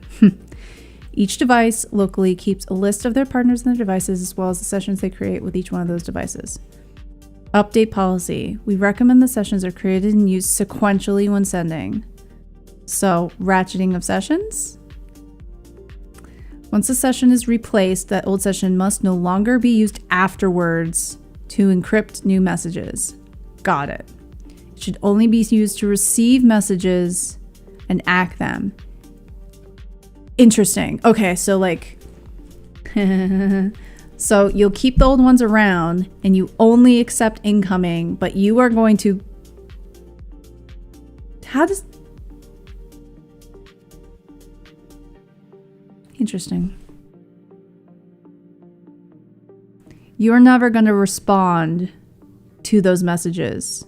You're always going to send messages.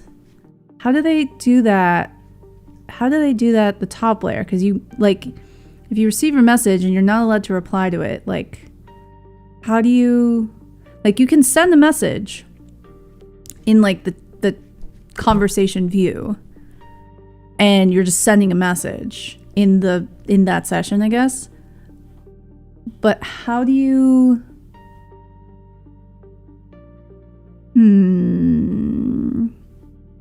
I mean, like, nothing's stopping you from, like, rendering something that's like, I'm responding to this message in the UI, even though under the hood it's like, this is in the active session.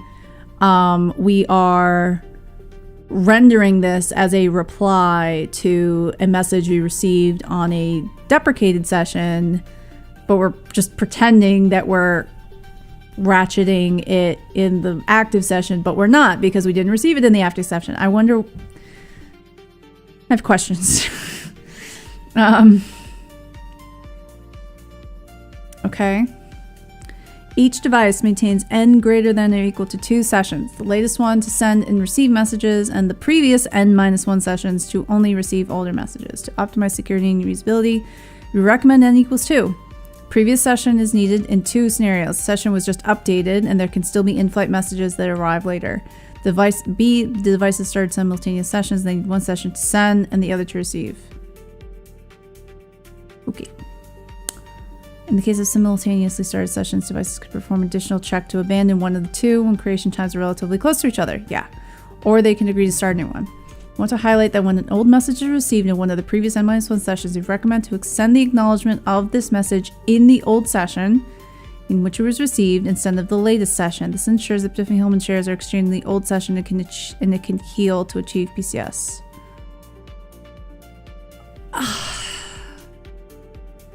I guess. But what does an act look like? Is it literally just like an empty... I mean, like, there was a nice talk at Black Hat this year. There was, like, looking at some of the nitty-gritty of, like, I guess you could call them control messages. They're, like, messages that can get sent in Signal that are literally just, like, encoding, like, control codes. Like, they're not message contents, like, typed out by a human and sent, or, you know, links to media that gets, like, hosted on their, you know, thing. It's like a control code, and it's like it's telling them to do different things when you receive it. Does that have an ACK?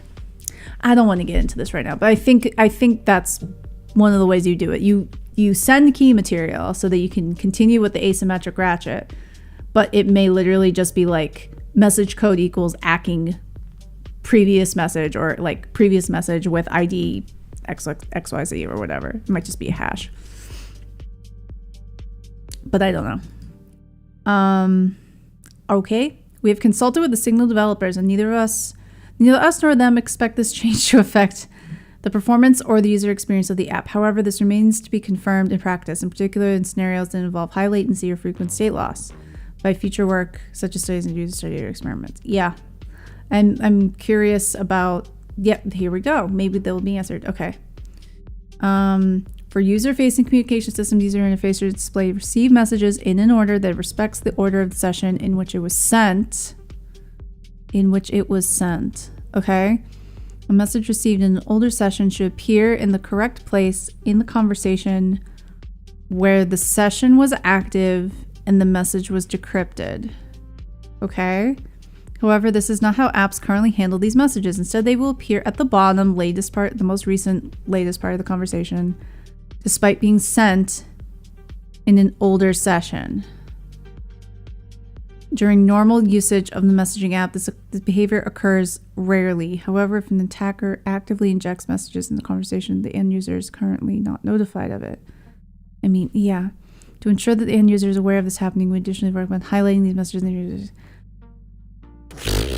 I guess, like...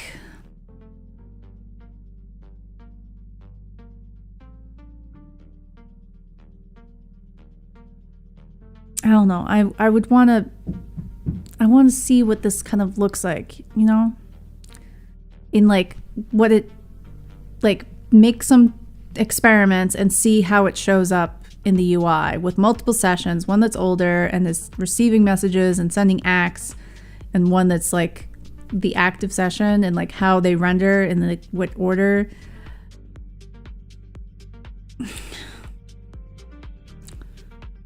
Session deletion. Since the update policy specifies to maintain sequential sessions, the sessions list implements first in, first out order. Yes, older sessions are removed first. This was already suggested in 30, but not yet implemented in practice in messages such as Signal. The current N-1 sessions can be removed after a predefined time T and convert to keeping only the current session. The choice of T specifies the time window during which apps still expect any in-flight out-of-order messages and do not want to re-encrypt them.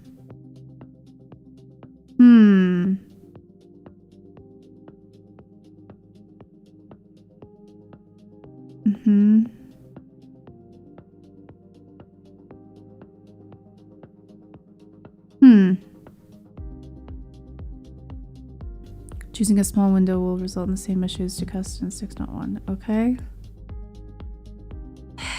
Okay.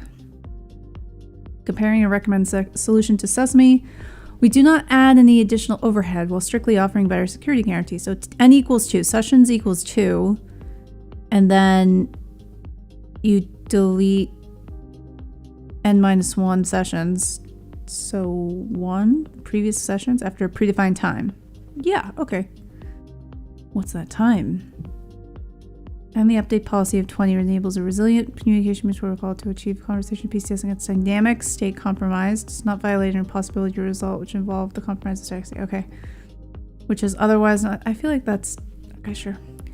Which is otherwise not achieved in a message session management layer without any policies. HG Sesame. Okay. Our recommendation is remove the attack vector of a compromising session and use it to inject new message indefinitely. However, an attacker that is compromised in an old session can still use it to inject legacy messages, essentially messages that appear to have been sent in the past. Yeah. The apps can restrict the attack vector by reducing the number of sessions. Yes. Our recommendation is to restrict the number of stored sessions to n equals 2. Create a time window. Creates a time window in which the attacker can misuse an old compromise, e.g. after n session updates previously compromised. Okay. End session.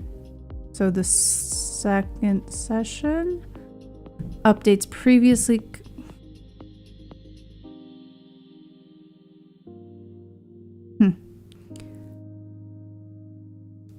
Oh. Okay. Previously compromised sessions are evicted from the system and can no longer be misused. Okay. Text trace, blah, blah, blah. Subtle security differences result from the choice of N in their security formal analysis, and we discuss wider usability of security trade-off section 1. Session, yeah, like it's exactly that. Except like the size is just extremely small. Essentially, a lower N has better security. No previous messages are accepted. They need to be re-encrypted. That needs a comma. While a higher N offers better resilience, reducing the need for re-encrypting fast messages in case of failures. Yeah, I can see that. Okay. Didn't... Okay, they're just modeling their proposal. Okay. We formally model conversation PCSing as a dynamic state compromise in Tamarin. Okay. After a party heals a session ID 1 and sends and receives any honest session with secret RK. And if the attacker knows the secret RK, then it must be because there exists a compromise of A and compromise a static state, or compromise B and compromised its static state.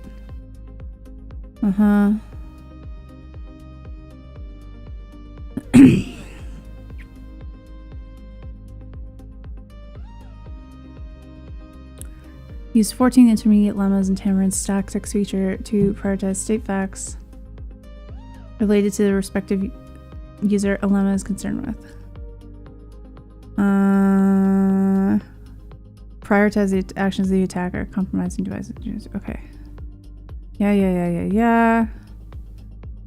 Cut the proof using the GUI into disjoint case distinction, so we should get them proof separately.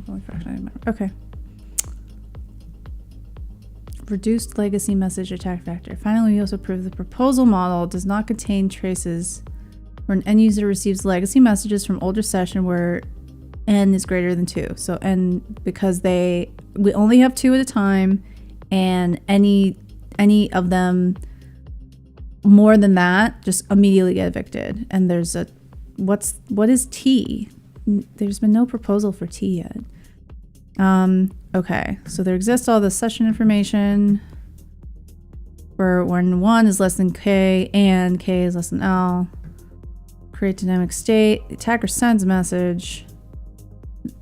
Create dynamic state, and then the attacker sends a message, and then create more dynamic state, and then create more dynamic state. Okay. First one, second one, third one. So that one gets bumped. Receive legacy message on 1. Okay. The property encodes the existence of a particular attack and states the following as possible. 2 sessions are created. Session ID 2 at time point K, session ID 3, blah, blah, blah. The user can still accept messages sent by attacker in previous session SID 1. Yes, so that should no longer be true. Automatically disproves this property almost instantly, and it proves that no such trace exists. Yay! Contrast removing the n equals to policy restriction from the model, we can prove the property true and display corresponding attack trace. Ooh, cool. Okay. All right. Now that number 40, which would seem like we don't need anymore, or we shouldn't necessarily need for security, at least. Shouldn't use for security. Okay. When issue question is related to number of sessions the systems need to store and their implications for resilience and security. System that immediately discards the old session when creating a new one equals 1. A and B independently starting sessions at the same time. Oh, and upon receiving the message from their partner, they just go. Okay, so of course, all of this is. Oh gosh. Okay, so sessions. If you're gonna try to apply this to a group key agreement setting, this has to go like an MLS tree chem sort of setting, not the same as sender keys, and not the same, well, I don't know about sender keys, but definitely not the same as 2x2 pairwise sessions. It's not the same. You need n to be the number of people in the group. So n equals 2 makes sense when it's literally 2 parties. If you're in an MLS session, if you're in an MLS group and you have 4, if you have 100 people in an MLS group, you need like 100 concurrent sessions. You have to have n equals 100 because you need to have a incoming, outgoing for every party, right? Every party in the group, just in case. Oh boy, is it actually, if you have 100 people in a group, is it actually like you need like 1,000, like 10? right? Because like, what if everyone tries to start a new session at the same time? So if you have 10, is it secretly like if you had 10 people in the group, you need 100 concurrent sessions? Oh, I wonder. That sucks. Oh my god. He's doing a full sploot. Yeah, right? Oh, that sounds heavy. Oof. Nugget is like is a full-grown corgi, and he's the biggest one, and he's the only one that still does a full sploot, like Superman style. It's extremely cute. He's got the hugest paws. I really need to set up a Corgi Cam. Actually, this might be charged. Let me see if I can do this. Oh, and they moved. All right, let me see if I can do this anyway. It's an experiment. Because corgis.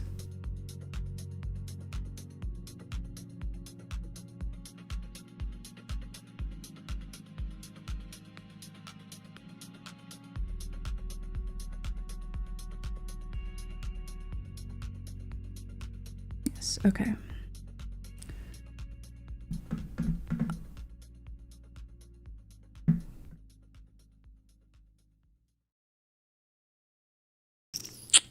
Where should I put the camera?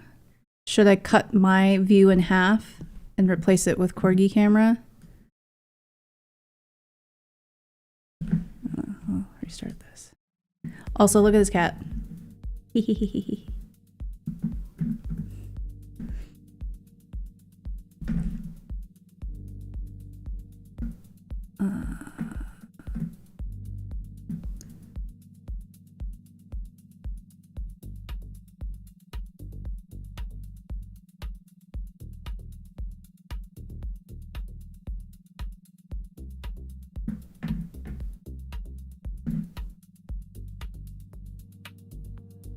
No, that's wrong.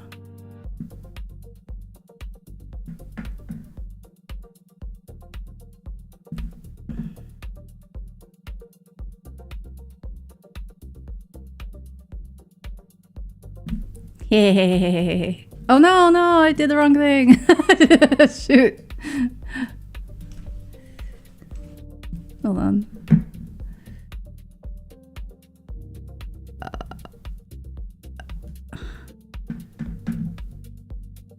Yeah, that's two. Where?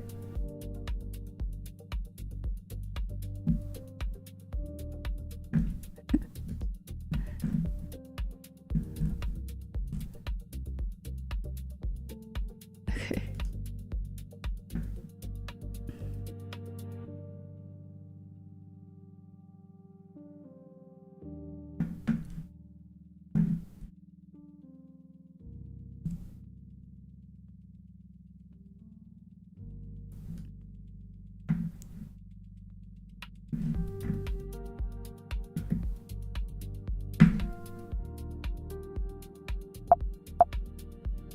I don't know why I have.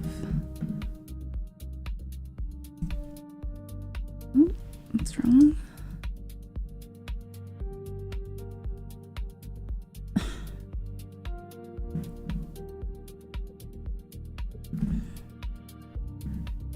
It's annoying. Simple but annoying.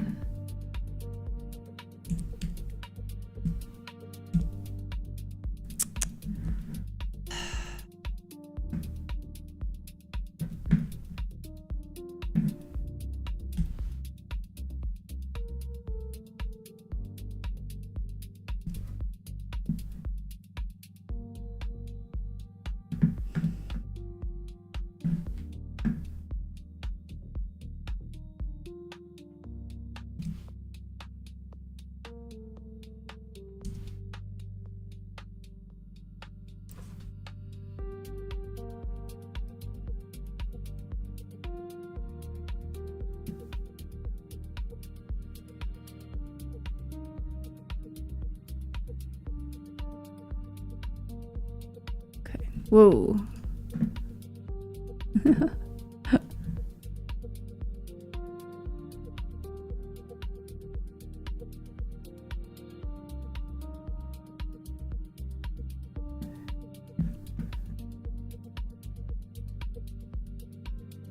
forget how to crop. I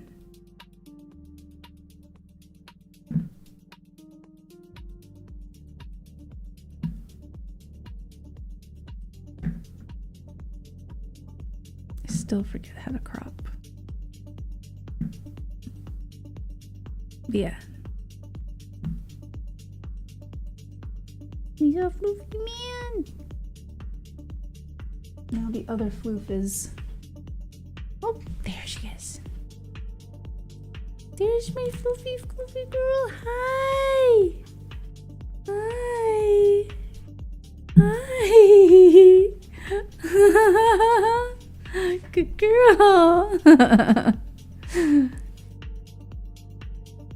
This is my greatest invention. Yeah. Like me? Hi. Yep. Hi. Hi. Hi, sweetie. Where are they? Yeah. They want to go to bed. Yeah, we're almost done. We're almost done. Yeah. Yeah. Yeah. Yeah. All right, great success.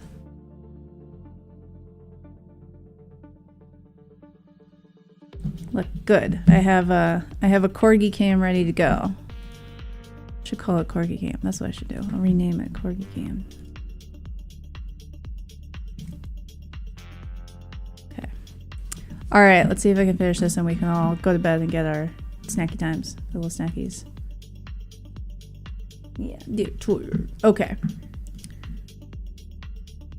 Okay, so we last left off. If we're in a 10-person group and we have actual like pairwise key agreement, like in an MLS session, we decided that if we want to maintain this thing, we need 10 by 10, so we need like 100. Okay. Amy and Billy start the two sessions at the same time from receiving the message from the party. Describe the local session and accept the incoming one now. A sends messages during the session started by B. However, B has deleted the session and cannot decrypt. This is where n equals 1. All messages received will trigger a retry request to be re-encrypted in a new session. Figure. Yep. Okay. Yeah, that looks annoying. Same logic applies when A, respect to B, refreshes the session, alpha session, trigger retry. Asynchronously possible that messages keep crossing. If A loses dynamic state M times, message sent in the session before the loss. That's what I need. I need longer cable, and I need a preview window on this webcam that will. Oh, that I do have that. Durr. Just wasn't looking at it.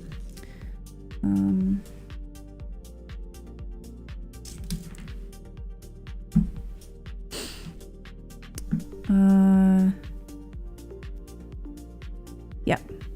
When apps evaluate the end users refresh their sessions very frequently such as due to faulty hardware and do not want the retransmitting overhead, the number of stored sessions can be modified to their needs where n equals m. Dynamic state m times. Okay. However, storing a large n leads to the attacker being able to misuse any of the sessions to inject messages shown as previous works. The parameter n can be seen as a trade-off between the resilience against an unreliable environment and the security against the attack vector of using older sessions to circumvent the healing of the specific session. Signal Messenger, such as the version in November 2024, which was almost a year ago, 10 months ago, stores 40 sessions, typo, at one time. Following our previous argument, the number of sessions equals the window of tolerance of the app to receive out-of-order messages from previous sessions decrypt without retransmitting. Right.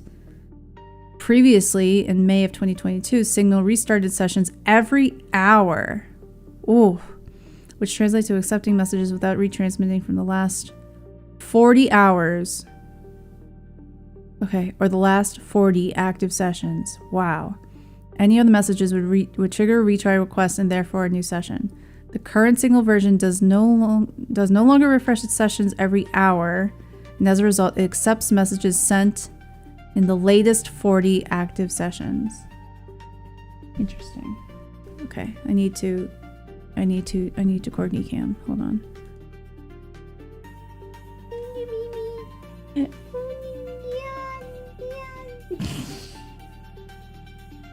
Oh, I'm sorry, Nugget. I'm sorry I woke you up. I'm sorry. Oh boy.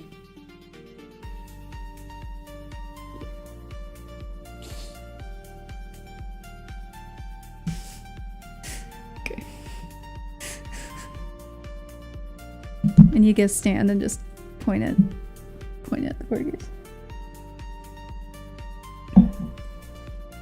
But yeah, I think this means I have to rearrange my scene. See more corgis. I'll make if I remember how to fucking crop, I'll make me smaller and make the corgis more. I'll have a corgi full version scene. Okay. Towards compromise detection. The problem repeats itself in detecting compromise. Intuition between this is similar.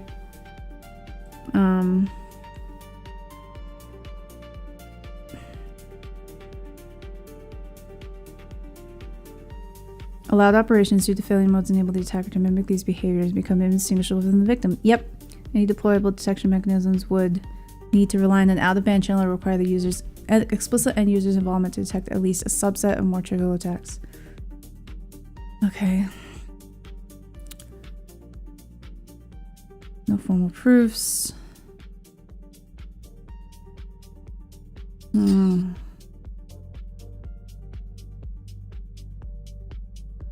Detection mechanism against an active attacker using ordinals, the epoch and message numbers of double ratchet, and also a hash of the message transcript.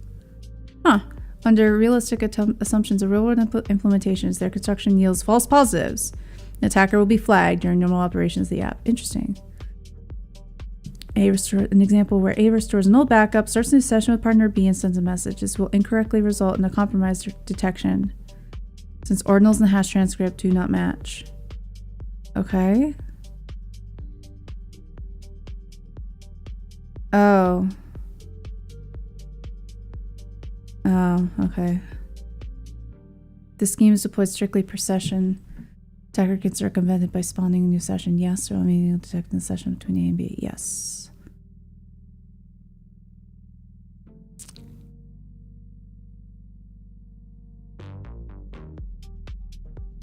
These mechanisms use multiple sessions present the failure modes. This typically either introduces false positive possibilities for circumvention. That sucks. Okay.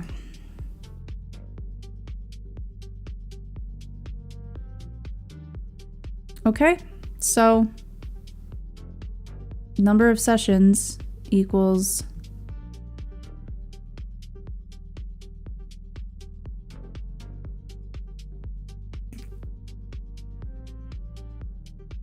the number of people.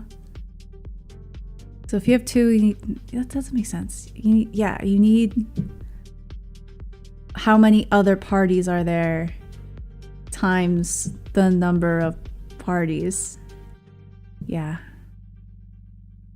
So wait, is it actually? No, that doesn't. No, it's just. I think it's like if you have 10 people. Isn't it? It might be 90? Do you need 90? No, I think you just need 100. That sucks.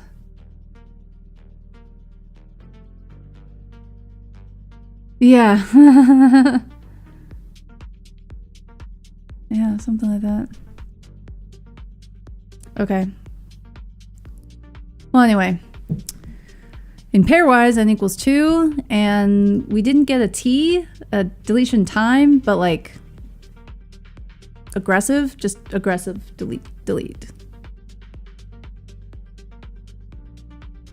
This compromise detection doesn't seem like it's got nice proposals on it. Cool. Yay! We did it.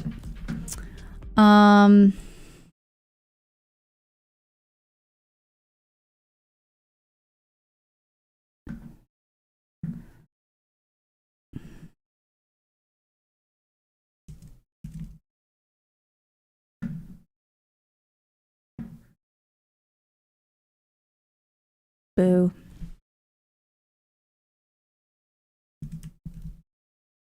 Sure. All right. I'm trying something. Nope.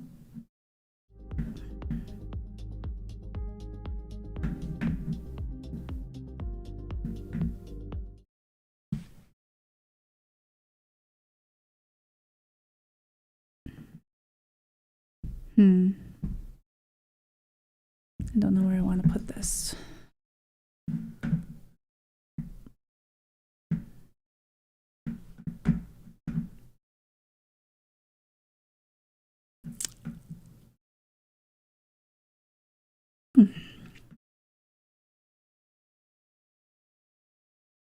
I just realized this was very loud the whole time.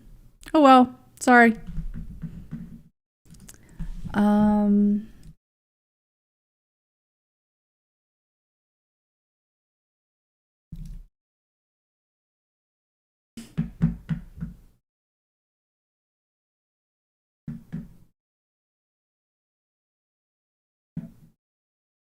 Nope. There's some Twitch streamer, or there's some.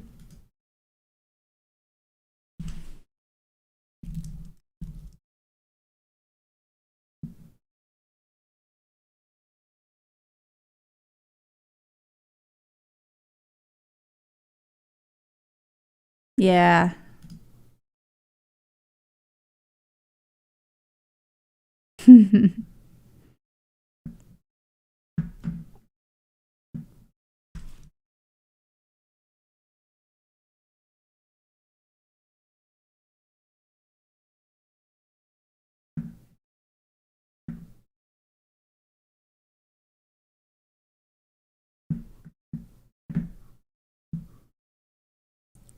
Protocord, that's it.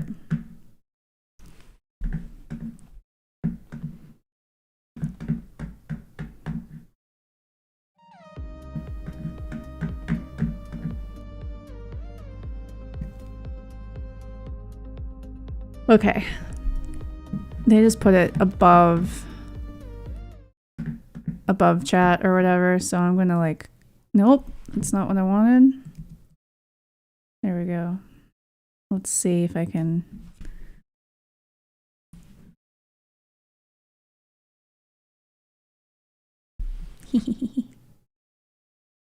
Still need to crop.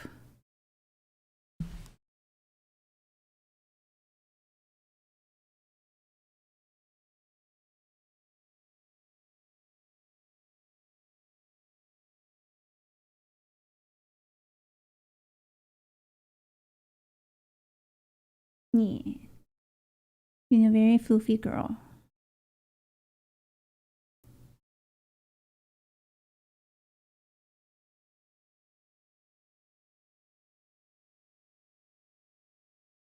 Yeah.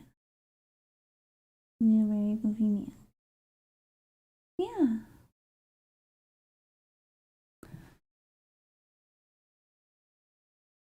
Okay.